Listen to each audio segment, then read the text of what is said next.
If we could jump right in, hopefully everybody's well. And has had the opportunity to review the meeting minutes that were distributed. If so, if someone could please make a motion to approve the meeting minutes as presented. Raise your hand, please. Frank Penn, I see a first. Is there a second? Chris Non is seconded. Are there any comments before we take a vote? All in favor of approving the meeting minutes dated February 17th, 2021 as presented? Aye. Aye. Any opposed? They unanimously are accepted. Thank you very much, Craig, for those wonderful meeting minutes. Always nice minutes. We'll move on to the revenue data and spatial mapping presentation by the Stantec team. Greg or Mark, who should take it from here? I'm sorry, Greg, before you do that, Sure. There's a chat message from Libby Jefferson who would like to be promoted to a panelist so she can take attendance. Yes, I don't know sir. if that's been handled. We did bring her in. Thank you, sir. Thank you. Very good. Okay.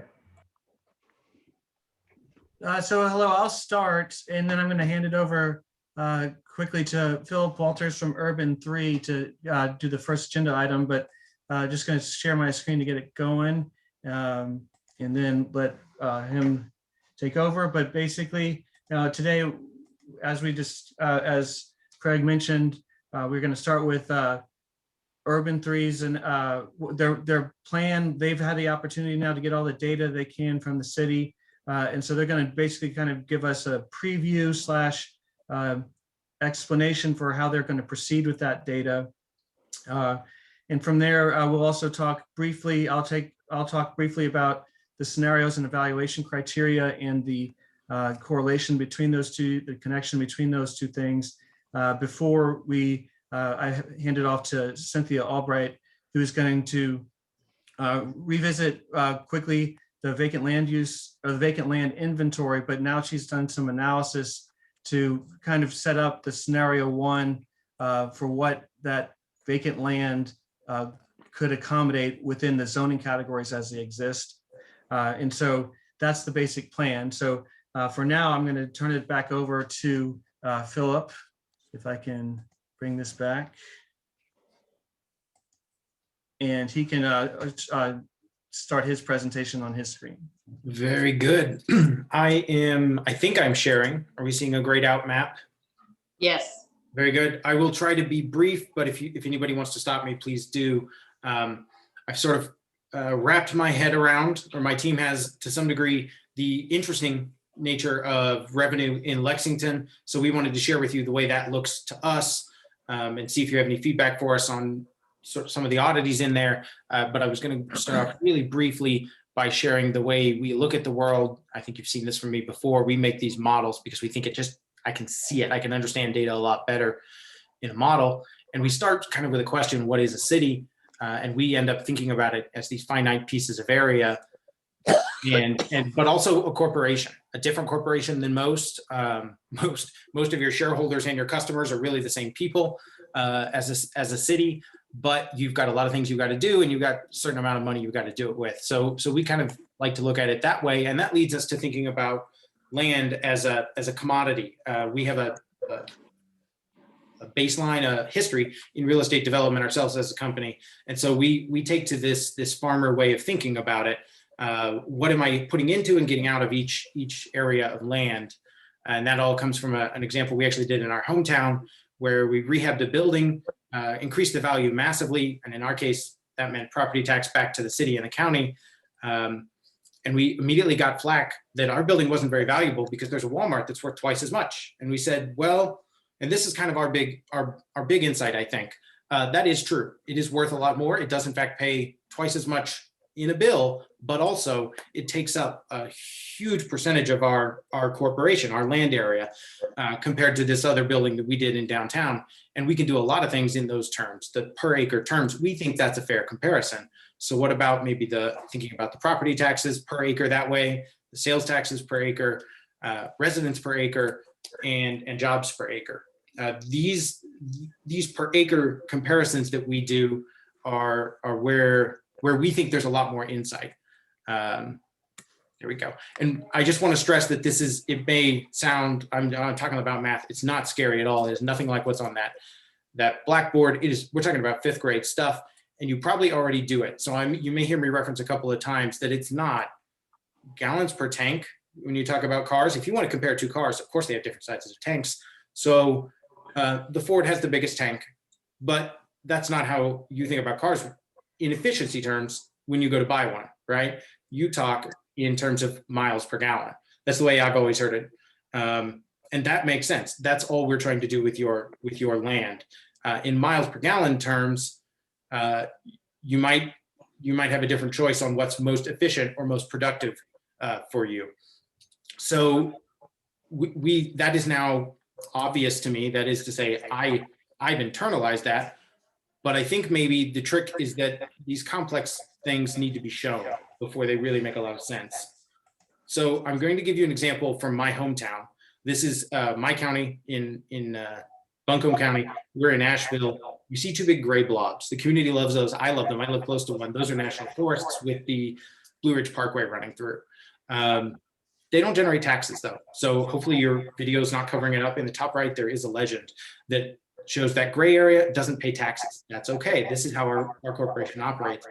But this, what I've also got here is a map of the per tank value. You see those big, bright purple, most valuable parcels down there. That's the Biltmore. That's our big tourist attraction. Maybe some of you have seen it. It is a very large tank worth a lot of money.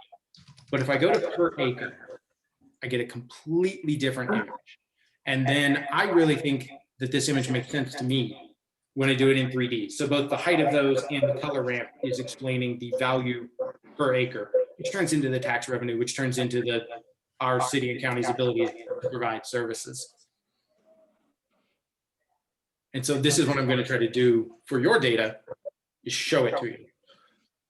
So to begin, here's your total tank, total value of your parcels way of looking at Lexington, or Fayette County, really. So you see a lot of your own, I'm going to call them Biltmores. I know a lot of those are probably horse farms, right? Out on the edge of the county. At this view, they're giantly valuable. They're also simply giant. In your value per acre map takes on this coloring, and you see that same effect that we saw in Asheville. You've got your big gray blob. You've got things that the community loves that are generating value, not taxes, and that's okay. UK really stands out to me here on the south edge of downtown. Let's see it in 3D. There's your property tax productivity model. There are some big parcels that pay big amounts, but acre per acre, this is where the property tax comes from. But as you all know, you're more interesting than most places in the country. And we just love to look at these cards. It helps us really remember where we are, especially in terms of what matters to you, because that's what gets put on your postcard, right? Here's my quick look at your budget. Your property tax, the model I just showed, is not much of the budget. The occupational license, along with the rest of the licenses, really is how your city's operating. So I wanted to be able to map that so that we could talk as we go into these evaluations, what kind of new land uses generate the funds we need to run the government. And so for occupational license, we got in touch with your revenue department. This is the form that someone would literally fill out for their occupational license. I have to keep calling it that. Don't let me call it income tax. There are 2 parts of this form. There's a mailing address, which is the information they had in a database. I'm getting feedback. Is everyone else? We are. I was just about to ask if anybody has the ability to press the mute button right now. There may be something that's causing some feedback that may help it. That usually does make a difference. Oh, and I think that fixed it. Okay, I will continue.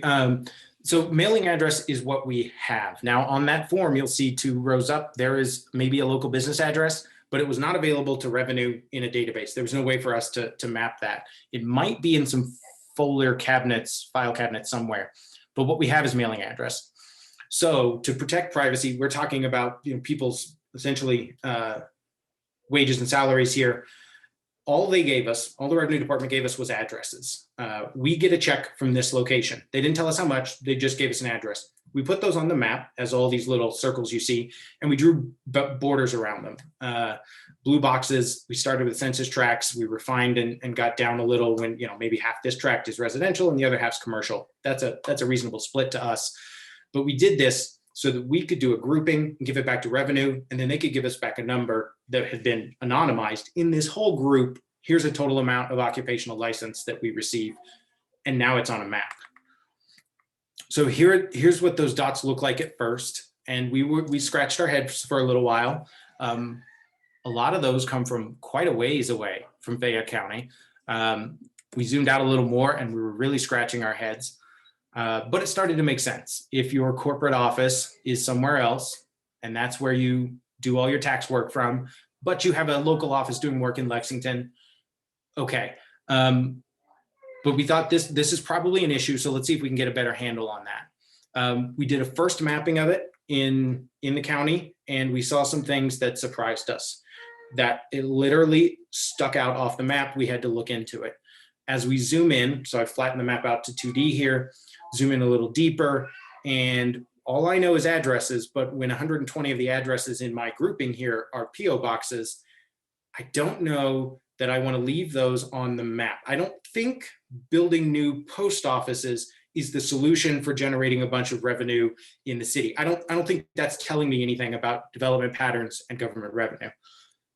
And those were, in fact, we checked back with revenue. That was the post office. So that led us to this baseline understanding. We're able to map without the post offices around half of the occupational license.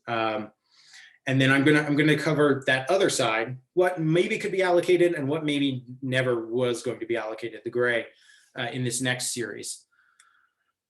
So we dug into what we did know, those addresses that are, maybe there's some county in Arkansas who's paying you a lot of money, and maybe that's the county that Bentonville is in, and maybe that's where we know the Walmart headquarters is. So maybe that money could have been on all those Walmarts around town, but that's just not the way the data is stored. And we triple checked, and that is, we just weren't ever going to get individual records for every Walmart. What we know is that, in fact, Walmart is paying their occupational license tax, but it's all coming in one lump from Bentonville, along with a lot of other things from Bentonville. I really don't know how much exactly Walmart is doing.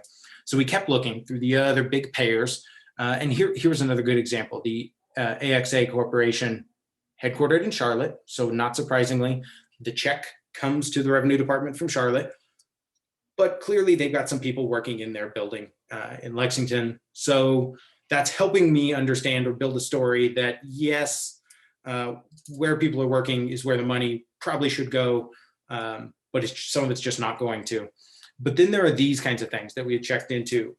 If there's an employee for the ATM company, they're probably leaving their house, popping around between all the ATMs and the bank. And then I don't know if they really have a physical location that I want to assign their revenue to, or some of the others that we saw looked an awful lot based on just how widely distributed they were. Like maybe somebody is doing some kind of digital work that truly is outside Lexington. They're doing it in Lexington. They're paying a little tax, but there's really no way for me to necessarily say that they are definitely something that comes with or without any certain building or location in your community. So that led us back to this. That's how we got to this allocation. We think that of the 126,000 we can't, or 106,000, excuse me, million. So let's say the word I mean. Of the 106 million that we haven't mapped inside the city based on the mailing addresses, we think about 80 of it probably still does go in a physical location, and maybe 26 of it just doesn't. So we're still not where we want to be, but we think we can get there. And this is our proposal for that. This is what your data looks like based on the addresses that did come up in Lexington. This is the revenue license per acre, but we know it's only half the story. What if, using that knowledge we gained about, okay, you have a physical location here, but the check's actually coming from Charlotte. What if we look at just employment density? So I've layered over the top here some bubbles that are what the census thinks right now is the employment density throughout the city. Making one kind of large assumption, we can stand that up on average, right? We don't really know who exactly works in each census tract that can tell me how many people work there, but we can at least run this test of if everybody makes the same amount, which isn't true, but I think janitors and lawyers work in the same building, so I think citywide an average is probably not a bad starting point. I'm going to remove now those bubbles, and so this is the map of what the census employment data would suggest is likely where all the occupational licenses are coming from. There's a little bit of guesswork in it. Well, it's not guesswork, but it's estimation. We really don't get to know for sure. But what we want to do is get that 80 million in the best location possible. So here's what the census employment data would suggest to us. So what I'm going to do now is put those side by side, and we can see places where it's confirming, and then it's filling in what are probably gaps all along your pair of ring roads, right? You've got employment uses, and they're not showing up on that model in the left, probably because they're owned out of the area. But the employment estimate probably looks a little more like the way you think of your city, where people work. So we hybridized. We trusted the data that would map when we could. And when the census data went well above the trusted mappable data from the revenue department, we inserted that number instead to still map in this hybrid model, something that looks a little like both of those, right? To still map the amount of revenue that comes into the city or the combined city county government under the license fee in what we think to be the best location possible. Again, on the right is a total estimate that is based on census data. On the left is what we're actually able to map around half the story from revenue. And this model is a hybrid that tries to get the best of both worlds, trusting the revenue department data where we have it, and then using the suggestion from the employment data from the census, where that goes significantly higher, and it makes sense. So this is, like I said, it's hybrid, but it starts to give us a pretty fine-grained picture of probably where that revenue comes from. Now, I know that was a lot really fast, right? Are there any questions? Have I been clear about how I got to this hybrid? I have a question.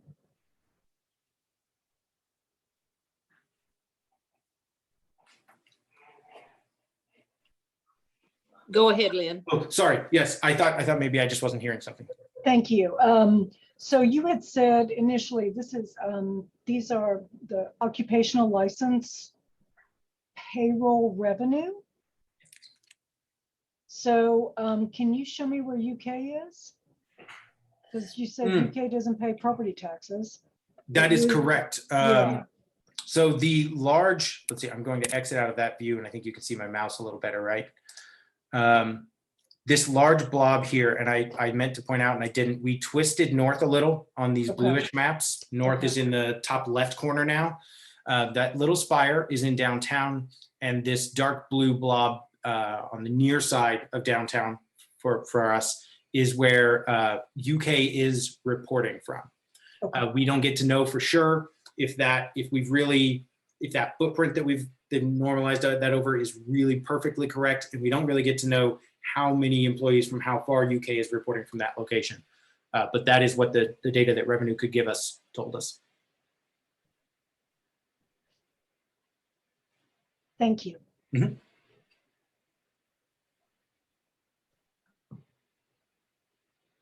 And just to reiterate, this data, due to just the need for privacy and so on, was combined, I think, by block group generally.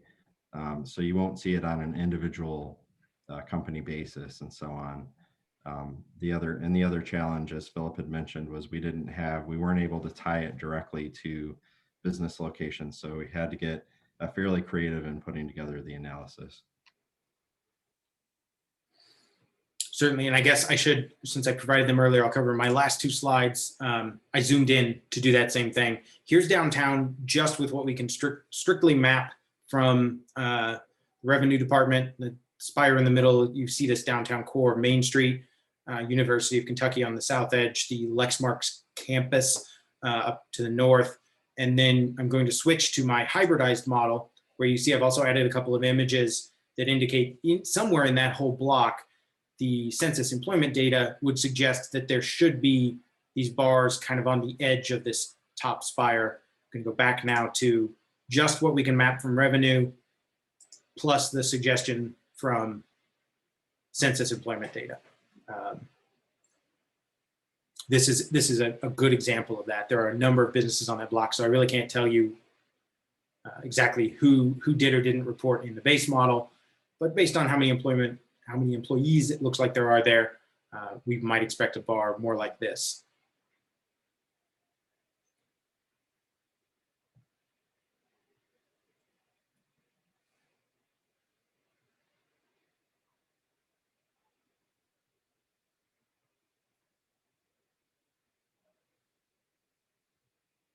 Are there any other questions? I know this is just one piece of a larger puzzle for today and going forward. I should point out that my next step, if there are no other large concerns here, is to start moving forward with layering this in against costs the best way we can. And I was apprised of that report from the University of Kentucky that I will consider as we do that. I've given it a cursory review. They do some interesting stuff.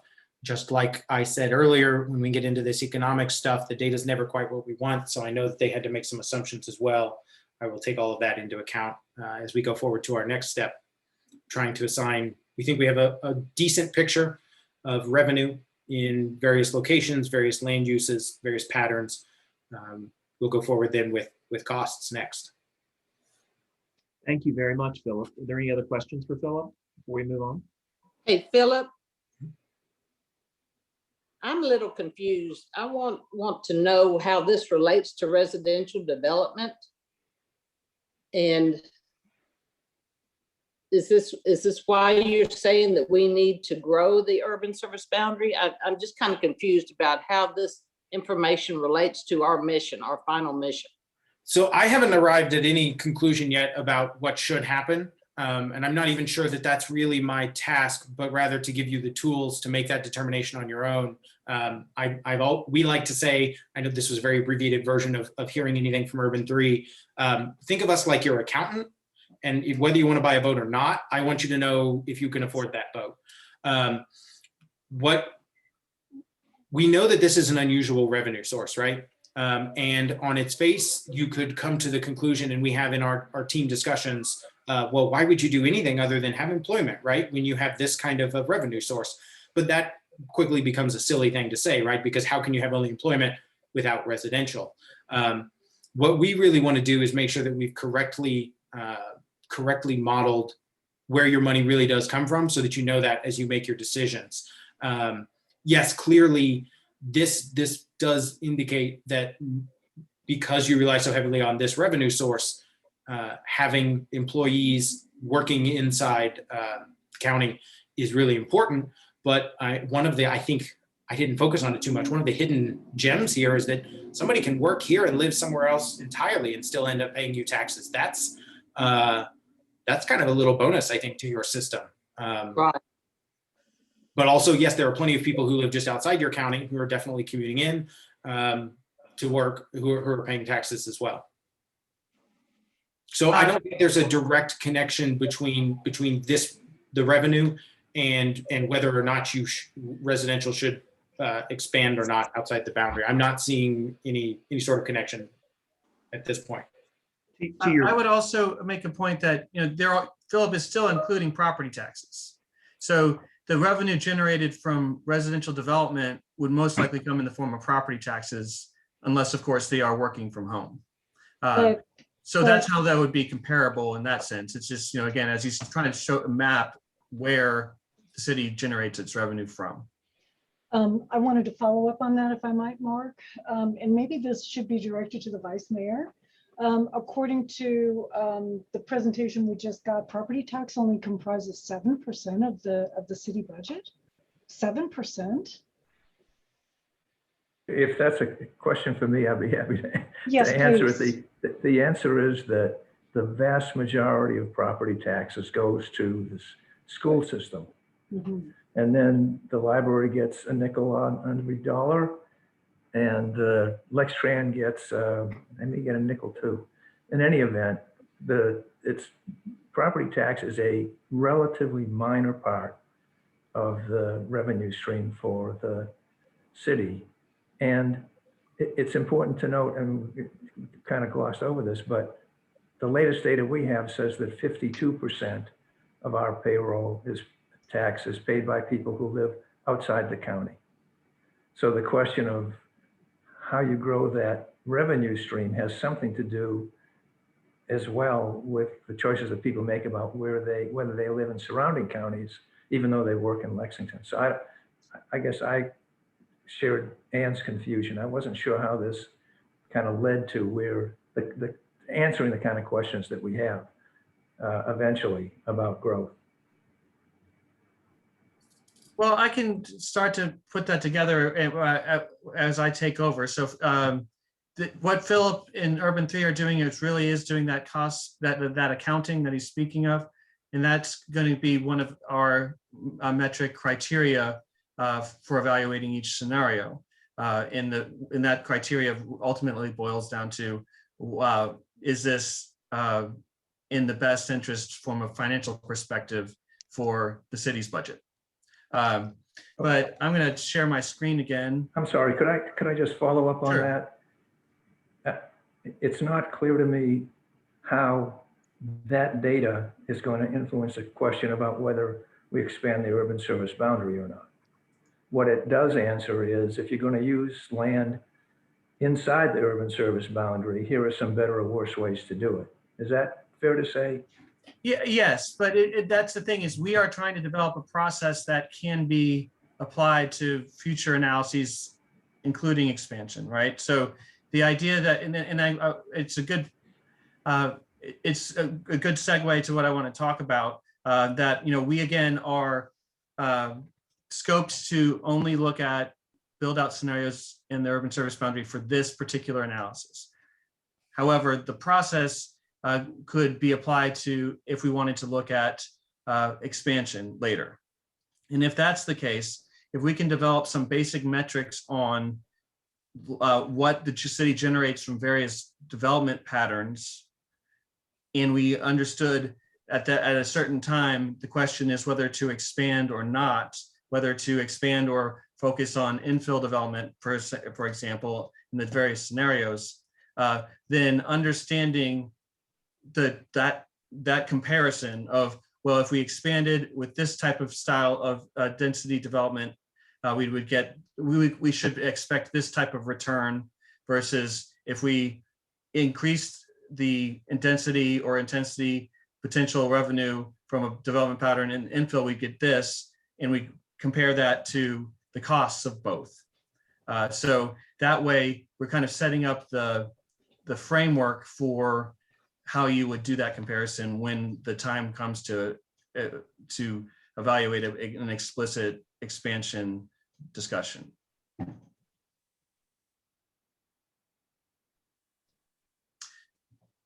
Okay, well, so I'm going to keep going.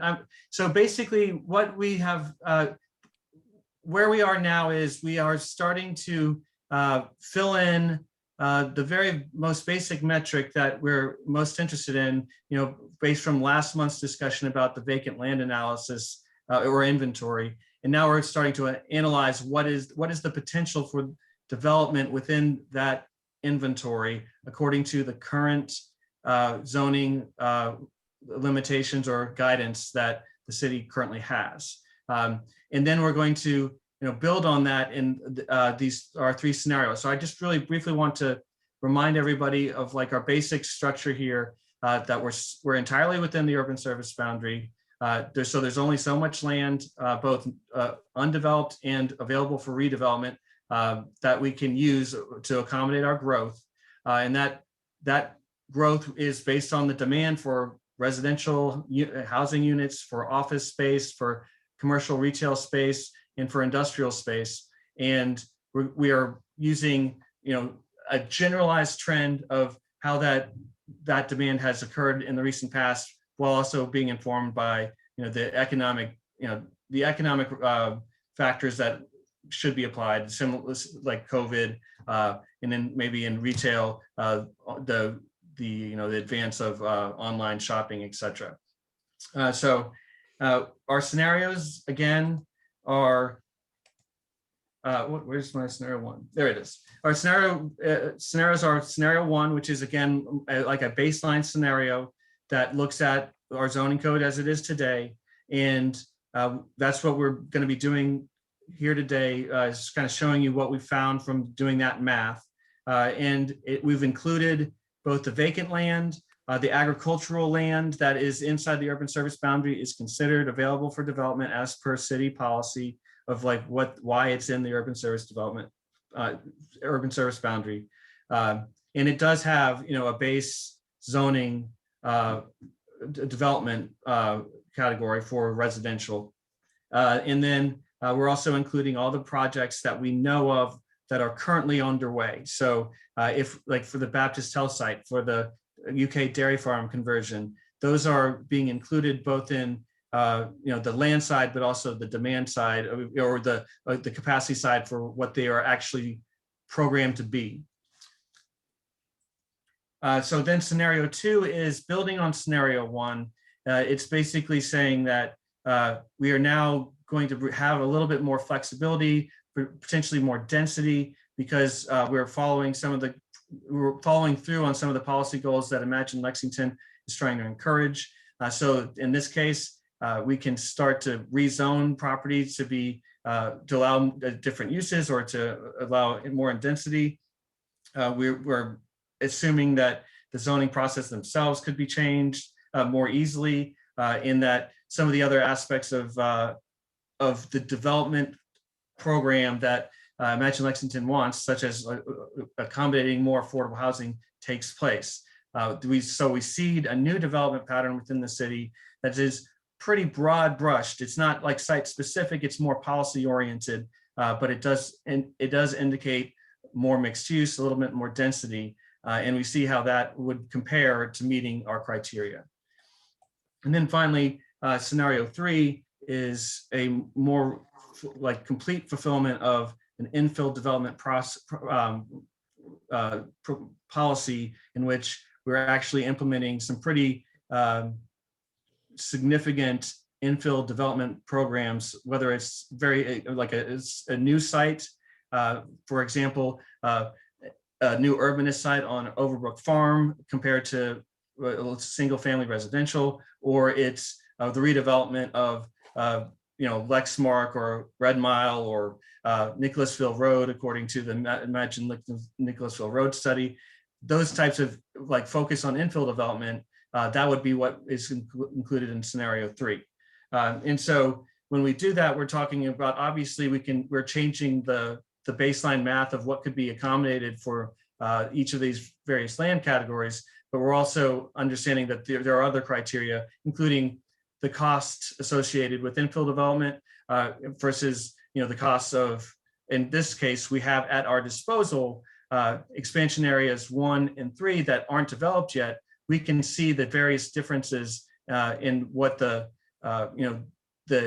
development type compared to cost would be as a part of our evaluation. So, based on our conversations with stakeholders, what I wanted to briefly mention, what are the criteria that really clearly stand out, both stakeholders and with the conversations with the task force. Clearly, the number one is, what is the land inventory? To put it simply, what is available? What is the available supply over time? That is the number one criteria, the number one trigger for whether expansion is necessary. So currently, the Imagine Lexington covers through 2040. The principal foundational premise there is that that plan is set to have enough land available for the next 20 years according to that plan. As we reevaluate the inventory as it's absorbed, as new development occurs, we will know how well we are doing, whether we will be staying within that trajectory or outpacing it, and the availability would therefore, the lack of availability would therefore be the first trigger. And then kind of going back to what Urban 3 and that revenue cost accounting is talking about, is if we do decide that we need to do something different, whether it's new infill development or whether it's expansion, what are the revenue versus cost comparisons for these scenarios? And again, it is my proposal that we would use in proxy, because we can't evaluate an expansion proposal in this study, but we can evaluate various development types in the expansion area 1 and expansion area 3. So we could see how the revenue to the city might be different in those situations. We can see to some extent how the costs might be different in those situations, but we can also see how costs might be higher for an infill development strategy. In particular, as we mentioned last month, we have our sewer system, some of our infrastructure systems. Clearly, there's the remedial plan that is getting it to meet the requirements set by the EPA, but there are still old parts of that system that may not be able to accommodate a large redevelopment and high intensity development project. How do those costs compare with if we just expanded the boundary, for example? And in this case, what I'm suggesting is we can use Overbrook Farm as that proxy for that comparison in like a scenario 2 or 3. And then finally, of the big ones, it's affordability. How does the urban service boundary or the availability of land, the availability of various inventories of development types, how is that affecting the market, especially as it compares to surrounding areas? But are we seeing a housing price rise that's outpacing surrounding counties, outpacing what we would expect to see without an urban service boundary? Are we seeing changes in the employment market as a result of a lack of available land? Are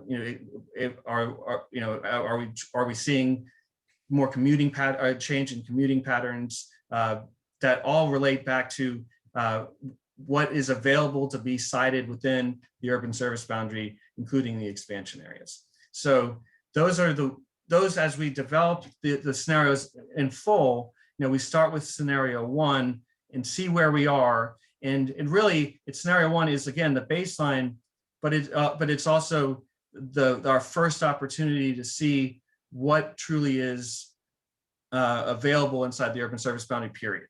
And so Cynthia is going to talk about that, but very briefly, as she does, I wanted to mention that some basic demand,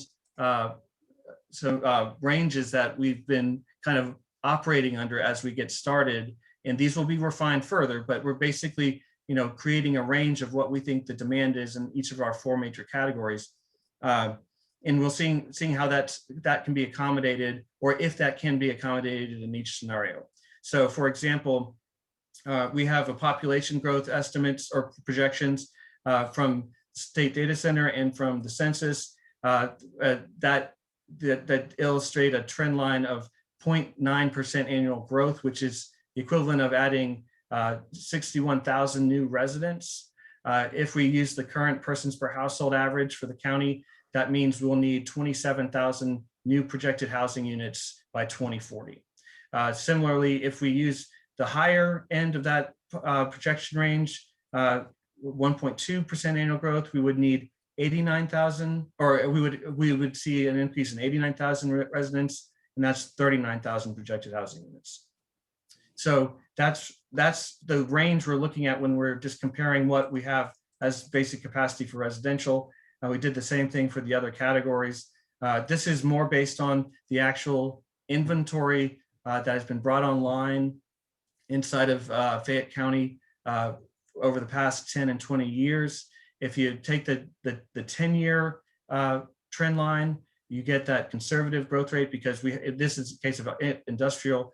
There really hasn't been as much development in industrial growth in the last 10 years here. you could make a point that it was because of the constrained land. If we broke that out for the last 20 years and just basically said we'd add what we added in the last 20 years, that's 5.6 million square feet of new industrial space that would be needed by 2040. So we believe it will be somewhere in between 1.3 and 5.6 is our general estimate on that regard.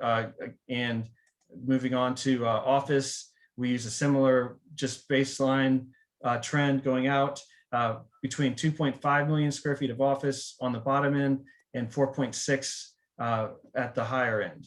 And then finally, we have the retail development, 2.2 million square feet on the lower end and 5 million on the higher end.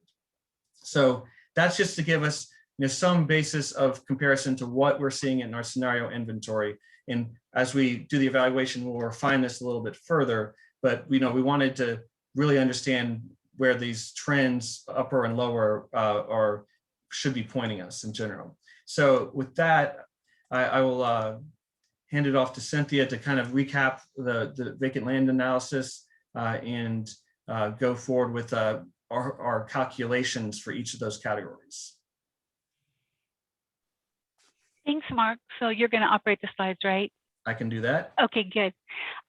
Well, hello again, everybody. I apologize that this whole presentation seems to be really, really heavily data oriented, and I'm going to try to make this as simple as possible. So, as you know, the last time we spoke, we identified all of the vacant land uses by their zoning classification and where they were within the urban service boundary and within each of the expansion areas. And so this is just a recap of where they are, with the larger parcels that are truly greenfield opportunities, on the outside of Manawar on the perimeter. And then, of course, a lot of really small parcels on the interior and in the urban core area. Next slide. Whoop, whoop, oh, jumping around. Oh, keep going. Is that the next slide? Really? Okay. Doesn't look right. Okay. So getting back to, if you recall, we had about a 5,000 plus acres of land to work with. And as Mark mentioned earlier, what I've done is I've taken that base map that I had on the previous slide, and then we added in all of the parcels that were in transition, as well as the parcels that may not have been vacant, or let's say the golf course, for example, which was not in our vacant inventory because it was a golf course. And since it was closed and recently sold for residential purposes, I pulled that parcel out of the parcel base and stuck it into our vacant parcel database. And so now we have a vacant parcel database that includes parcels that have been identified by the planning department as a potential project, and coded each of those parcels with the information that Chris Woodall graciously provided to us in terms of what the plan is for that particular parcel or grouping of parcels. Same thing with Baptist Health, same thing for all of the other properties that are in transition where we know what the possibility is. So next slide. So how do I approach this analysis? So kind of like the last time where I showed you a big, huge GIS data table, and then I brought it into Excel and I made it filterable so we can select it by individual zoning type. That's the same thing that I've done here. So first, like I said, we integrated all those proposed projects. And then in order to really understand the value in terms of square footage potential for all of those land classes that are not residential in nature, I looked at the entire citywide development as it exists today for every one of those zoning classifications. And I did the same for residential, but for residential, I used obviously the development criteria that is established in your municipal code. But when it comes to, downtown business or commercial, community commercial or neighborhood business, those types of uses vary so significantly that in order to come up with an estimate of what we think the potential for the amount of square footage in the built environment going forward in the next 20 to 40 years, what are we looking at? What I wanted to do was look at what you have there today. And so I identified that for every one of the zones for all the city parcels that are developed in that classification. And then I looked at it, okay, well, what about if we go back to 2000, excuse me, and what about if we look at it just for 2010? And so what I was really trying to do is find what the overall building to land ratios are for every single zoning code you have in the city. Then what I did is I used some what we call development inefficiency factors, because in residential and commercial industrial development, they're very different. Residential development typically has more requirements associated with it for roadways, green space, stormwater management, maybe some interior public parks, things like that, that are small neighborhood in nature, not large and regional in nature. But that factor is 15%.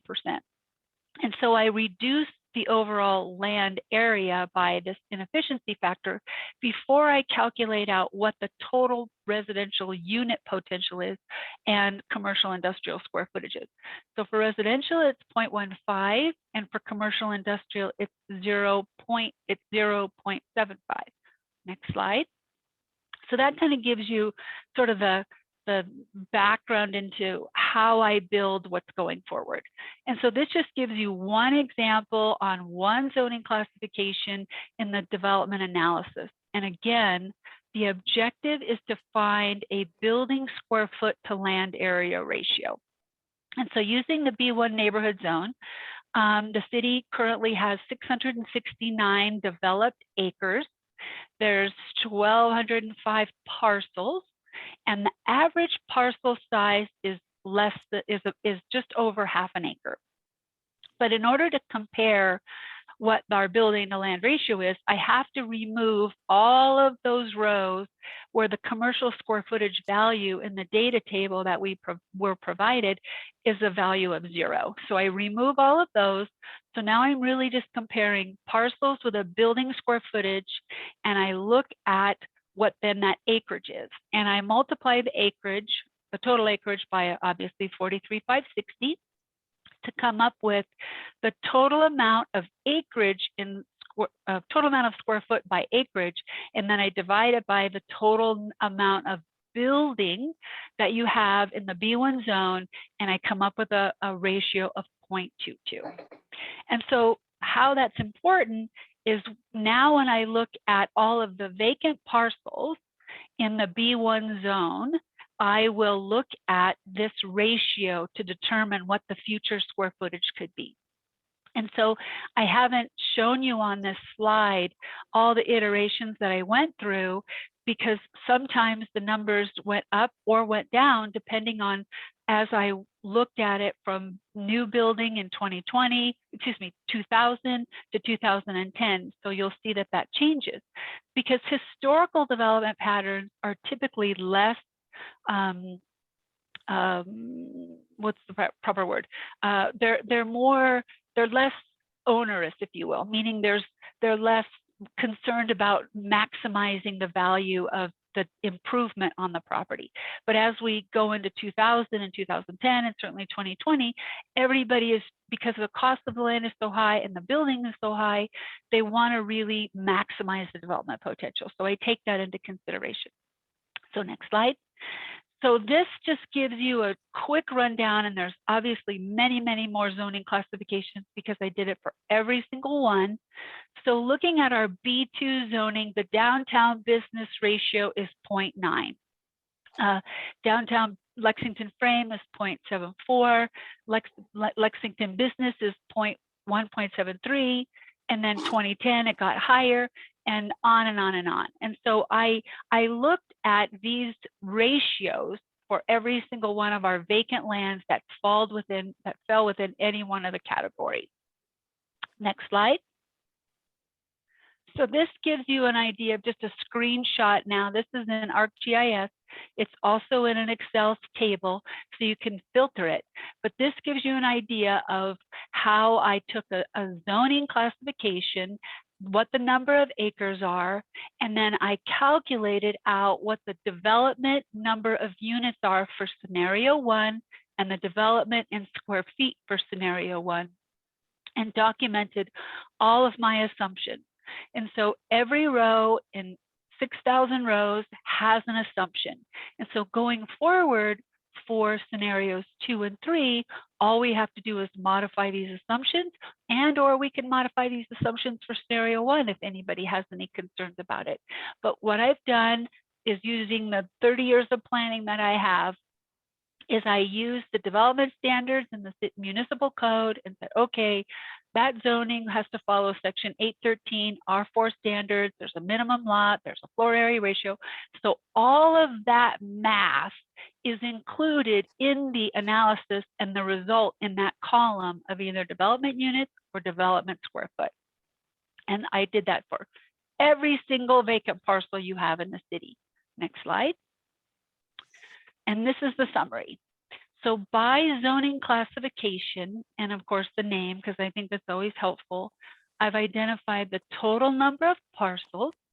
And again, we have, now we have 5,940 acres, whereas before we had about 5,100, because we've added in parcels that were in transition and or are underway and that weren't appearing in the vacant to begin with. So we've added them in, and I think it's really important to say that I did not use any of the information that MXD prepared and Mark just provided as our upper and lower limit of where we want to be for any one of our land classes.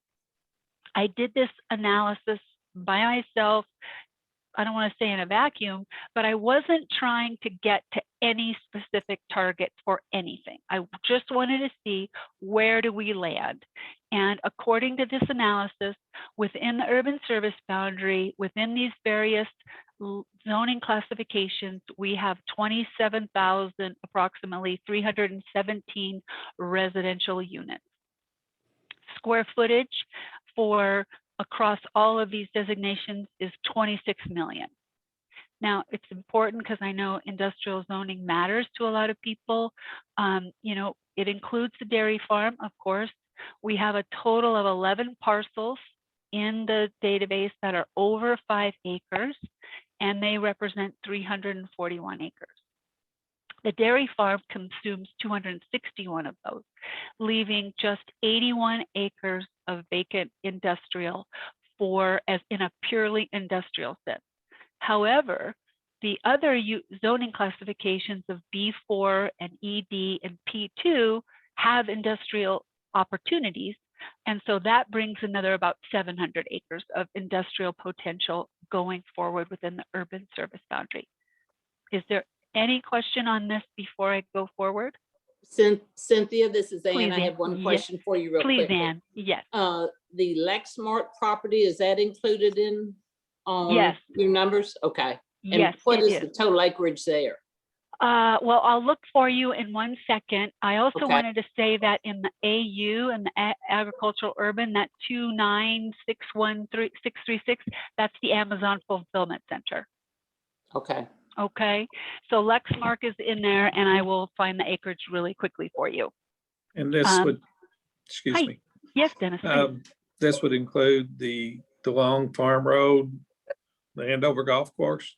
Yes, it does. Yes, it does. So And this is a 20-year availability. well, it's actually, well, that's to be determined, Dennis. But what it is it's a build out analysis of the land that's available today for development, realizing that not all of it is ready for development, but it's within the urban service boundary. And if we develop it in accordance with somewhat historical development patterns, being a little bit more aggressive in our ratios, understanding that, what happened in the last 80 years and certainly what happened in the last 10 may not be what happens going forward, but there is this amount of development potential for residential and office, retail, commercial, medical space within the urban service boundary. Does that answer your question, Dennis? I struggle with it because, those two Right. properties, we this is a 20-year plan Mhm. and it's It is. adjusted every 5 years. Mhm. And I think we need to have 5 years capacity for home construction, which should be somewhere between 7,500 and 8,000 units. I also see the amount of single family. The housing study we have says we need 1,500 single families a year. Yeah. And, people in Fayette County still prefer a single family residence. Mhm. I personally like building townhomes and apartments, but only about half the people choose to live that way. Uh-huh. So I'm concerned, we have a housing shortage in Lexington today. It's only going to be exacerbated over the next 5 years. And that's going to lead to an affordability problem. We have costs going crazy. OSB's 3 times what it was a year ago. PDC's twice what it was a year ago. And then we have supply issues. We have no inventory. And, when I hear the Andover golf course is available, I have first right of refusal on that golf course. And it isn't going to be available, I don't think. The long road has sewer issues. It's not going to be available in the next 5 years or 8 years is what I hear. Well, and you're right, Dennis. And one of the next step for our team, for myself, and certainly for Mark together, is to really look at the sanitary sewer capacity sewer sheds, as well as corroborating building permits, because we know right now we're looking at a big giant urban service boundary, right?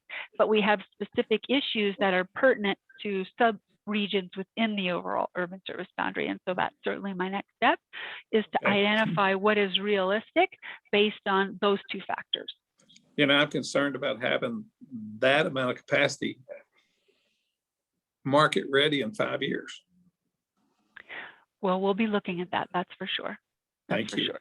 But Mhm. I think, the important thing is that, scenario 1 with an estimated 27,000 units is really like the base.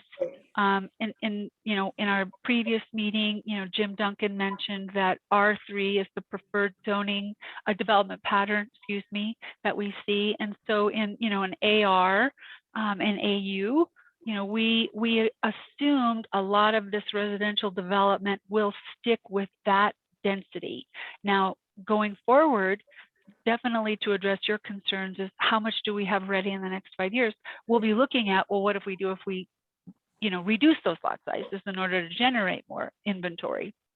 What are you using, what are you using as the yield units per acre on R3? Well, I'll have to get to that, but R3 Okay. turns into 7 dwelling units to the acre. Okay. Okay. I can 7.2. concur with that. Yeah, 7.2. Okay, so next slide, please, Mark. And so just this table just kind of gives you an idea, because there's residential development sort of within 3 generalized buckets, right? We have 1,605 individual lots that exist throughout the urban service boundary, where they're parceled, they're in subdivisions, they haven't been built yet, or they're either going to be built in the near term, or somebody still needs to buy it and then do their own home on it. But that total is 1,600. From a greenfield perspective, looking at all of the available land within the urban service boundary, that number is 23,000. Okay. I assumed to develop that 23,000 number, I took all of the properties that are vacant and available for residential uses, including the golf course. And I said, if the parcel is over 2 acres in size, tell me what the total amount of units is in that area, that land area. And that's the number. I broke it off into 2 acres, and Dennis, this might be something that you want to weigh in on. because in my profession and as a planner, it seems like anything that's 2 acres or smaller is not all that desirable. It is for a multifamily perspective, of course, but from a single family development, you really would kind of rather have something much larger than 2 acres. And so I classified the potential for another 2,475 units plus or minus in the category of 2 acres or smaller. So when we're talking greenfield, we're talking something larger than 2 acres. But at the end of the day, this is the number and how it's broken down. Where there's not 27,000 units available right for greenfield on parcels 5 acres and larger that everybody loves to develop on. We have individual categories that they fall within. Next slide. And so I screenshot for you within that total 27,000, there's 2,800 of them plus or minus. You can see they're highlighted in that cyan color throughout the city that are slated for multifamily.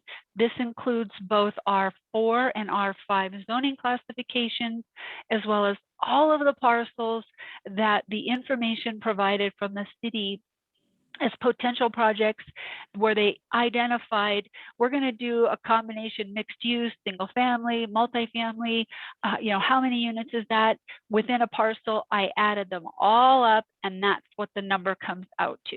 And that's certainly an area that could go up with scenarios 2 and 3.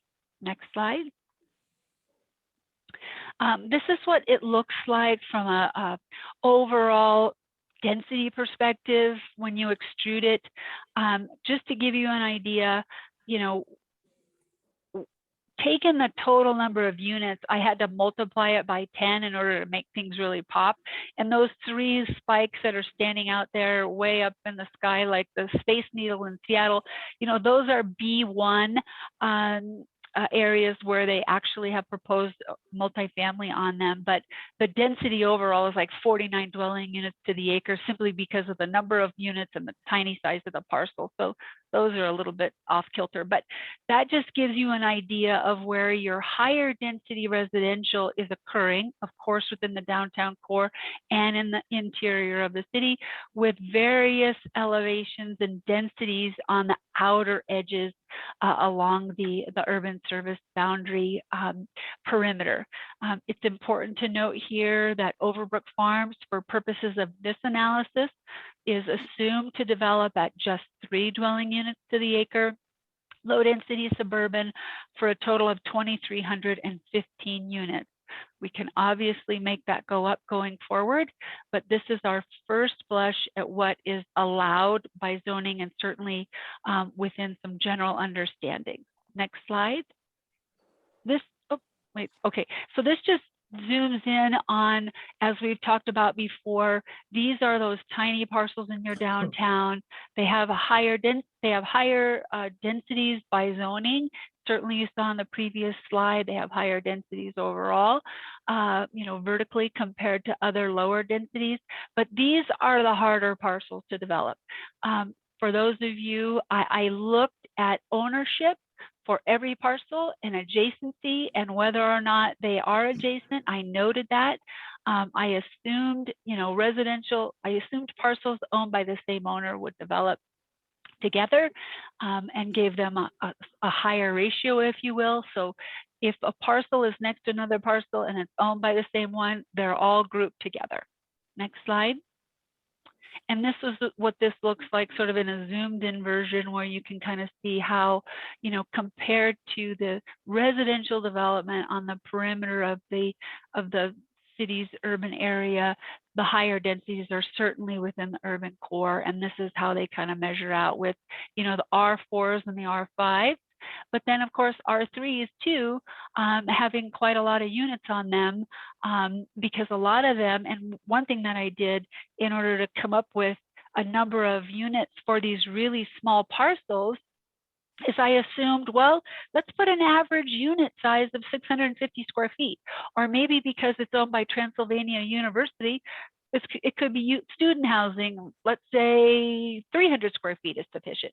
So those are the numbers we can kind of play with, but I was conservative, but in order to come up with a number of units on these really tiny parcels, I had to make assumptions on what a unit would measure. And those two are all documented in the GIS data table that's filterable and changeable and everything. Next slide. And so our summary of residential potential, this gives you just a count of how many units fall within each of these zoning classifications. And so obviously agriculture and single family dwelling zoning classifications are our two largest sources, with SF being the largest, but there's also residential in the expansion area.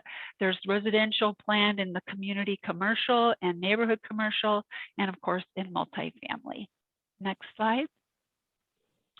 And the same for industrial, office, retail potential.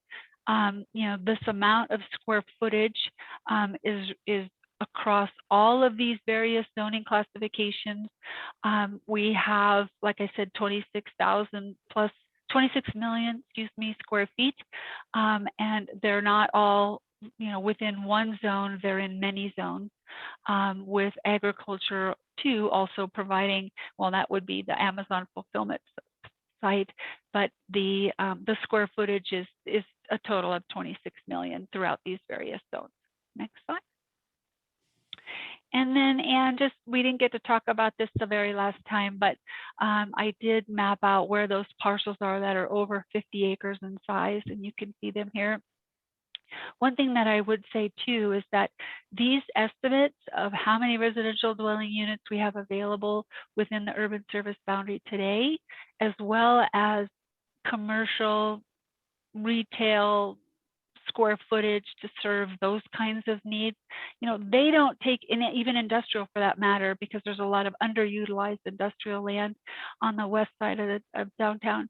These don't even begin to take into consideration redevelopment of any of these underperforming commercial and industrial locations. So that'll be included in scenario 2 and scenario 3. But these are some of those higher, area parcels, particularly on the Nicholasville Road area that, is not even reached its full potential. Next slide. And I think this is the last one.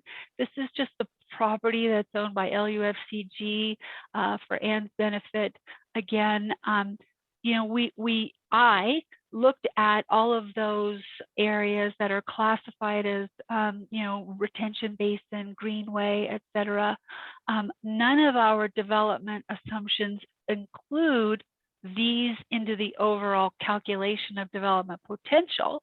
But if a parcel had a greenway across the entire thing, and there's very few parcels, there's probably 15 parcels out of this entire inventory where I said, this is absolutely undevelopable for a lot of reasons, and it's noted, but it's a dozen.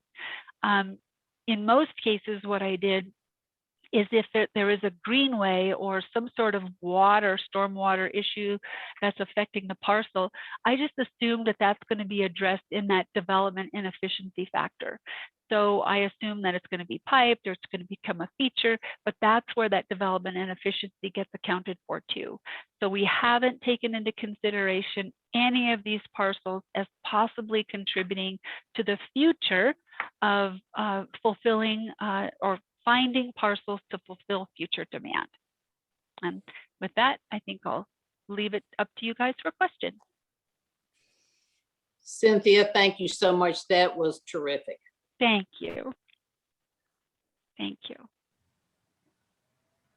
And I guess just to sort of bring it to a close, our next step, and I mentioned it briefly when I was communicating with Dennis, is that now I'm going to correlate it to the building permit activity and see which areas and determine which areas have been growing, the fastest, and most importantly, look at the sanitary sewer availability in each of those smaller sewer sheds, so that we can then come back to you with analysis for scenarios 2 and 3. Cynthia, Mark, Philip, thank you. Does that conclude our Stantec presentation today, I believe? I would, yes, it does. I just want to make a few notes. I believe, Cynthia, we need to double check. I think when Mr. Anderson asked about Andover Golf Course, he was referring to that golf course that you can see on the southeast side of town, not Spring Valley. And I want to make sure that you're clear that Spring Valley, we definitely are including as new residential inventory, but I don't know for sure. If there was a development plan for Mr. Anderson that you have on file for that Andover, it would be included. But if it's not, if it's still listed as a golf course, I think that's why you would see it there. It's still considered a golf course. Right, and it's definitely in, I'm sorry, you're right, Mark, I apologize. It is definitely in our analysis, and right now it's R3. Spring Valley. Yeah, well, Yeah, no, not- and Andover? yes, and Okay. Andover. Okay, Yes, okay. excuse me, I apologize. No, I'm the one that's confused. Yeah. Okay, and you had these explicit questions. Is this what you were looking for, or were you? Do you have any follow-up to that? No, this is great. Absolutely wonderful. I just wanted to see what parcels were owned by the our government, and make sure that they weren't part of it, because they probably will never be for sale. So I just wanted to make sure that, we didn't have those involved there.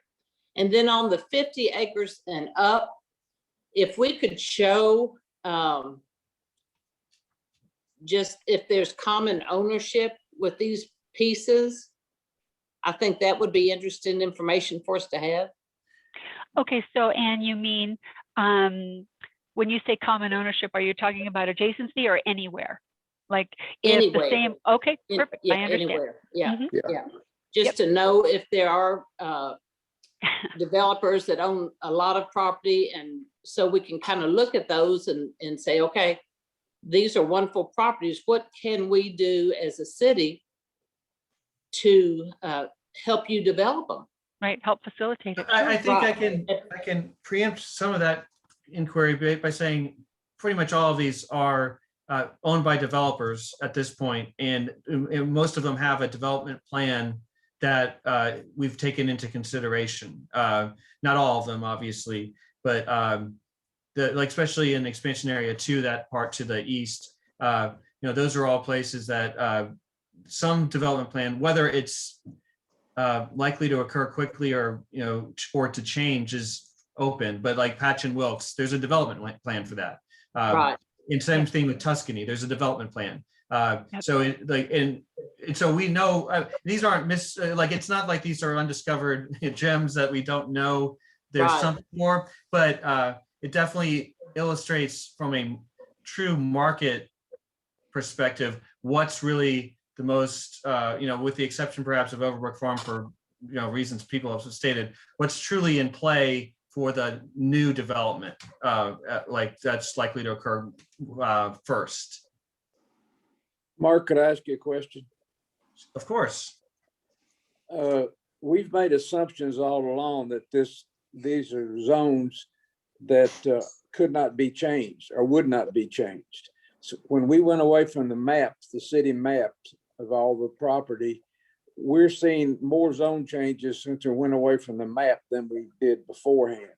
So my concern on this is that I know we can't pinpoint it down to where we know what every piece of property is going to be used for, but we also have to assume that as demand changes, and it's going to change post-COVID, these properties can and will be rezoned. I think that's the point of the scenarios, is to recognize that, again, that we're really talking about various trajectories when it comes to the scenarios. If we're checking in every 5 years, every 3 years, or whatever the increment is, we can see, are we following the scenario 1 where the land is getting converted according to the zoning that is there today? Or is it more like scenario 2 where we're seeing a bunch of rezonings, we're seeing a bunch of zoning changes that are allowing new or more density? are we seeing just faster conversion than we would have expected? You know, that like it might be somewhere in between, but like land is just getting converted really, really quickly. All those things would be what we would want to be following along in reporting back on a regular basis, so that we would know, okay, our horizon for when we will run out of land in this particular criteria is closer or farther or on track. So if we see in scenario 3, if we see in like 5 years that someone has developed, some like redeveloped like the Crossroads Shopping Plaza and has made it a high density residential mixed use, well, that kind of demonstrates, oh, we're on that trajectory. We redo the math, we see how the demand has been accommodated, how much is left to be accommodated with the land we have left, and it kind of helps us understand where we are on that trajectory. So I absolutely agree that scenario 1 is highly unlikely in the terms that nothing will change in 20 years, absolutely. But it does provide us that baseline. And the other scenarios kind of incorporate the likelihood that things do change. Let me make one more observation, Mark. I think Dennis is ahead of his time. I think the demand going forward because of demographics and what we're seeing in the Planning Commission is going to be more and more high density units rather than single family housing over the next 5 to 10 years. I think Dennis is ahead of his time. Well, speaking of Mr. Anderson, I think what his point about a near-term capacity analysis is very important to get some resolution on. And this is really something for Ann and Greg and the task force. You know, we've talked about it. Do we want to put in what do we say is available in the 5-year increment? Is that something you want us to do?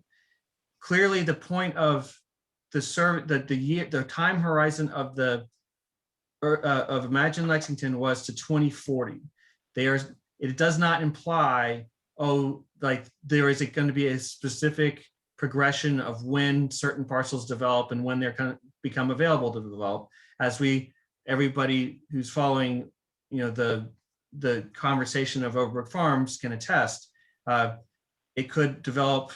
I mean, there's a sewer question, but it could develop in 5 years, or it could still be a horse farm in 20 years. We don't know, but we're assuming because it's in the urban service boundary, as is the point of it being in the service boundary, that it's available for development.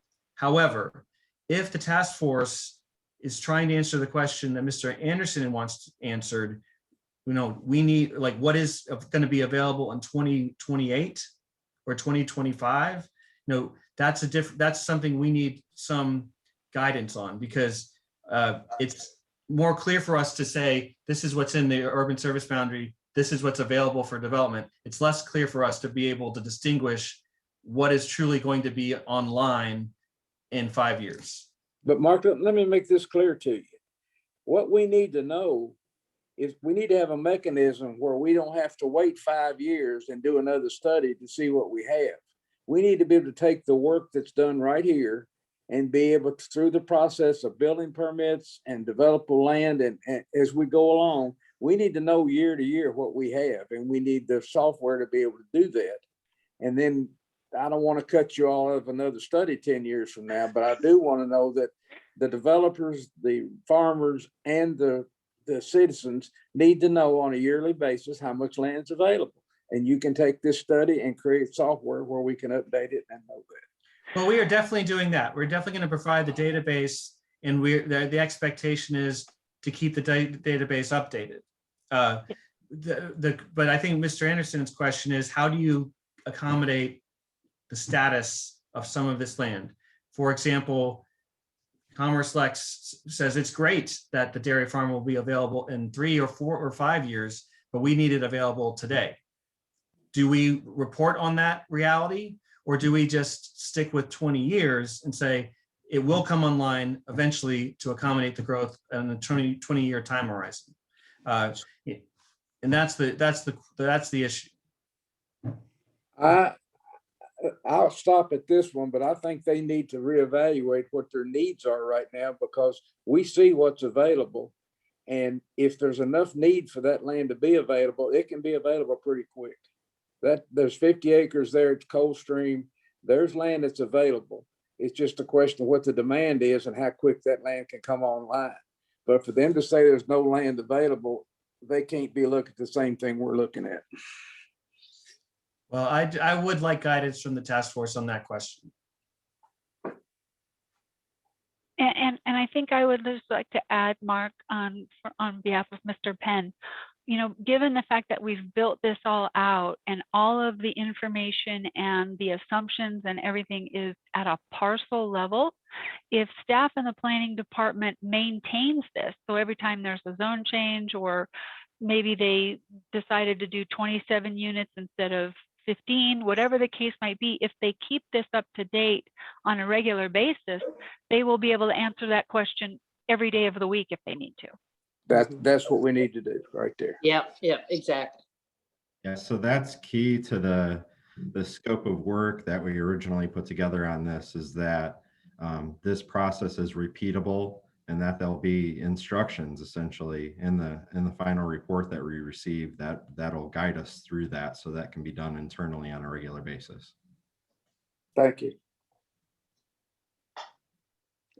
We're going to have a discussion on how the city can incentivize the current landowners to Absolutely, develop their right. land. Yeah. Absolutely. And then we also have to realize that our sewer, we are in big problems with our sewer anyway. So it's just a matter of getting that up to date and in order like it should be, because we are in bad trouble there.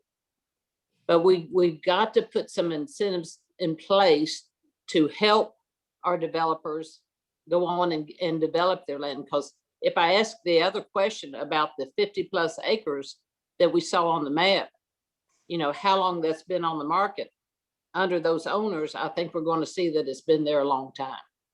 And we need to start developing it. I have that map ready, Ann, if you want to see it. I'll send it to Mark.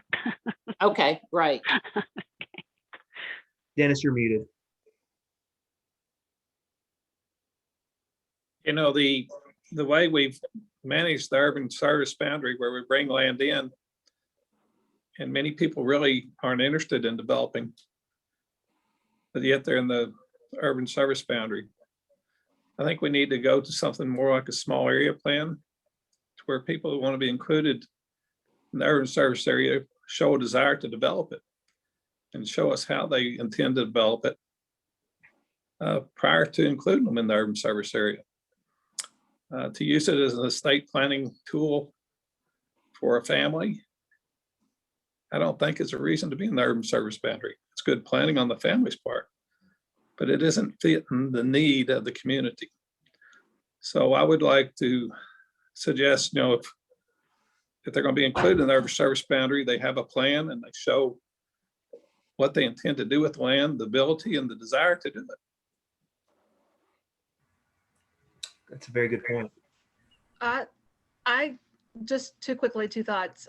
I concur with what Dennis just said intensely, because I think what you've just seen, if you all are following Harrisburg Road, the lodge out there by Palomar Fountains, between Palomar Fountains and South Elkhorn, has been privately owned by that lodge for, I mean, decades. And people have tried to buy it, drove by it, sign went up for sale, drove by it the afternoon, it was pending. It's now off the market. And from my understanding, the owners were kind of like, we were just ready. They don't have a plan for that land. They didn't have an intentionality with it. They just decided basically, now we're ready to sell.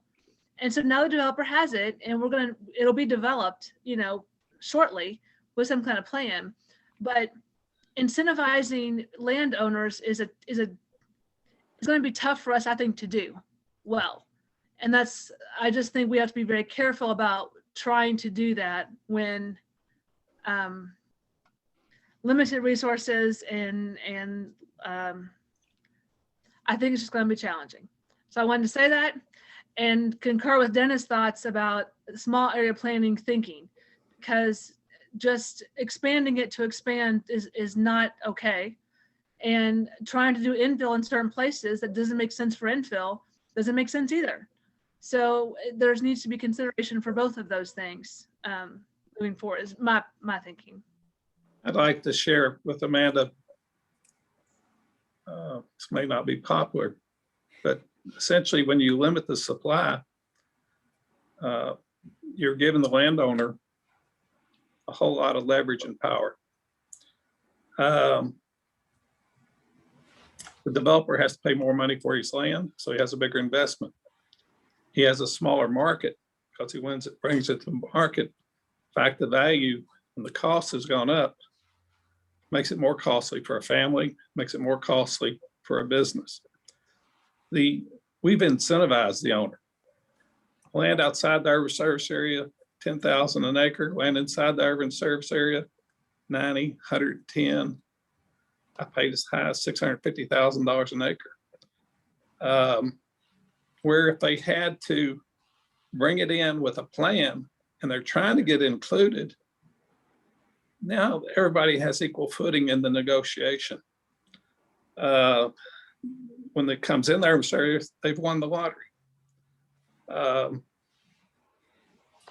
You know, they have all the power. They haven't committed to do anything, haven't committed what they're going to do.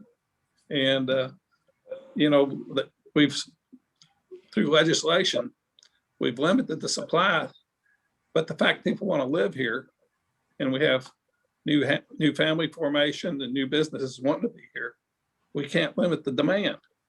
So we've got to get the supply side or something fixed. But you know, I hear this same argument every cycle for all the years I've been involved, that there's never, from Dennis, from your sector, there's never enough land, and we've got to take in land in the urban service boundary. But you know, you just have to develop it. We'll have to incent it. We'll have to do something. To just say we need more land because we can't develop the farm that's already in the urban service boundary, I think is not a service to our community and its citizens. It's irresponsible. So, Well, that's the reason why we're all here. I mean, that's the reason we're having this task force. So Right. we've got to do a better job, and we've got to address that. Just to get more land will not solve the problems of a very, I think we would all agree, a very successful community that has a brand, that has an identity, and it's our job to see that it grows properly.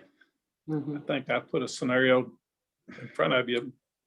It says we don't have to bring all the land in, but we have to be careful about the land we do bring in as to what they're going to do with it and what concessions they'll make. When I did McConnell's Trace, it was outside the urban service area. We did a minor adjustment to the urban service area with a small area plan. From that, I provided sewer for the neighbors whose sewers were failing and dumping into Town Branch Creek. I provided land for the Town Branch Trail. The owner of the land got more money than he would have if it was sold as a farm. And I got a piece of land at a value that I could sell homes for $119,000. It's been a long time ago.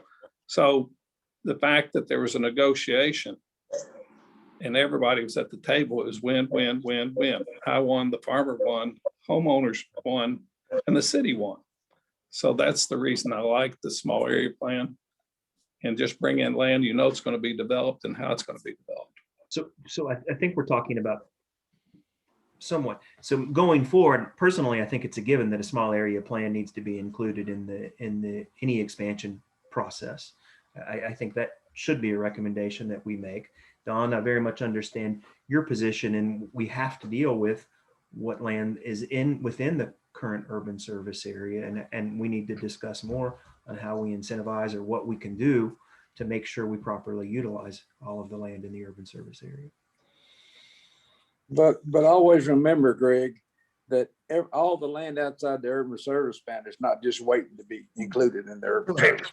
100% agree. You're making an assumption that everybody out there wants to be in, and that assumption was made back when Pam Miller was mayor, and it proved to be very much wrong. And I will tell you that I don't disagree with what they're going to do with the land when you actually do move the urban service boundary. And maybe Dennis's idea of small area plan might be the way to do it. But right now, we need to be focused on what we're going to do to decide when we're going to cross that bridge rather than what we're going to do if we cross that bridge. Yes. I think that's where we need to be. And I jump in on this too and kind of build on it. I would start by asking a simple question. And that is, when will the demand stop? When someone can answer that question for me, then I think we have a different frame for the conversation. But more to the point of where we are, which is trying to wrap up, I would request from the chairs that we have an opportunity to continue this discussion at the beginning of the next meeting. That there are serious questions that have been raised about the whole framework of what we're doing. And we've had some opportunity to talk about it, but not a whole lot. So that would be my request. Thank you. I agree, Vice Mayor. May I say something? Please. Yes. The information that we've been provided, I really like the employment, the spiky map, the extruded maps that show where revenue comes from in terms of employment, taxes, income taxes. But we were also told that that's what, 55% of our budget comes from the employment tax. And it's okay that people drive from other counties to be able to pay taxes. Our land inventory for residential doesn't seem quite as important as opportunities to intensify employment opportunities. And I'm confused. Should we be considering increasing residential development opportunities, residential development densities around those large employment centers? Is that what should we look at it at a smaller scale than the entire urban services boundary, so that we can continue to keep those employment centers profitable? This is Mark. I believe that's somewhat what the scenarios 3 particularly, but even in scenario 2, we would be doing more infill development that is in closer direct relationship with the other land uses. So there would obviously be closer proximity if we're dealing with infill development, but also that is part of the city's intention for redeveloping along the corridors. And obviously when we redevelop along Nicholasville Road, we're not talking about single family houses. So it would be more multifamily would be incorporated in programs like that. And I think the question about what we can do for multifamily versus single family, that's again, it's partly the zoning, but in scenarios 2 and 3, we can change that to create more density. And that I think is the plan. I mean, that is the plan for scenarios 2 and 3. Well, for me, at least, one of the most meaningful maps that Cynthia showed us was the extruded, the spiky map for development density. And I think that was based on residential zoning classifications. That's really, to me, spatially understanding where we have higher density of residential, where we have lower density, where we might need it. If you could overlay those 2 maps with the employment centers, I think that would be really helpful. And again, I understand what you're saying, and I don't disagree. There are challenges, obviously, with like large scale redevelopment, infill redevelopment that have to be accommodated or accounted for when we talk about where those high density spikes were. Because one of the reasons why they stand up so high is because the units are the plots themselves are very small, which makes, and that is one of the things that we've had in our discussions with people that do infill development, is that that relationship between affordability and size, you need the flexibility of the size in order to get the affordability in infill development, because there are so many constraints. So we don't want to like over promise the notion of how much we can do in infill development, But we can suggest that if that is the priority of the city, that they say, like, in scenario 3, we're really investing in that. And we account for the costs in that, try to keep it realistic. Then we can compare that to, say, like, for example, the premise that Overbrook Farm is an alternative to that. We can see what the difference in cost is. And I only say that because, again, it's a proxy. It's in the urban service boundary, so we can look at it. And we can see what the difference is between how we could accommodate 1,000 or 5,000 residential units on Overbrook Farm versus what we'd have to do to accommodate them in, say, downtown or in the north of downtown. Well, I keep thinking about, letting the private market do its thing instead of trying to, impose some, regulatory standards to encourage, more rezonings around those high employment centers. Transit-oriented development is what they're talking about with the Nicholasville Road corridor, and I'm all in favor. And is that scenario 1 or scenario 2? That would likely be scenario 3, because it is while there's a plan for that, there's really no commitment to that. And certainly one of the integral things about makes scenario 3 important to always remember is a lot of things have to fall into place to make some of those programs happen. So we're assuming that is like the full embrace of that commitment. For example, if you're going to have the transit-oriented development, you need to have the added transit. The added transit has to be paid for somehow, right? Well, and I think I would add for Ms. Phillips' benefit, with Nicholasville Road versus the proxy on Overbrook Farms, when you have a long stretch of property that is owned by so many different people and so many different uses, that's much harder to sort of bring them all together. Whereas Overbrook Farms, or a large enough parcel like even a third or a quarter of the size of Overbrook Farms, you can really transpose that urban environment in a way that you would have a very difficult time doing in the same time frame as Nicholasville Road, simply because of the number of people that are involved there. Thank you.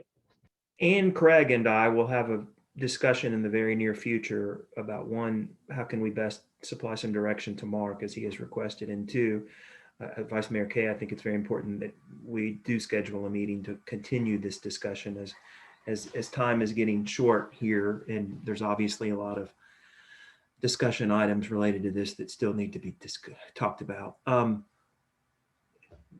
We are running short on time, and we definitely need to open the session up for attendees to ask some questions. Before we do that, are there any other things that panelists really want to address today and can't wait? I would request that any thoughts that you have today, you retain for future discussion. But is there any other discussion before we open it up to attendees? Yeah, Craig, I would like to say that for our next meeting, I want to put this first on our agenda, please. Certainly, I'll make sure that happens. Can we open it up to the attendees and see if they would raise their hand? And Craig, can you recognize them if they do?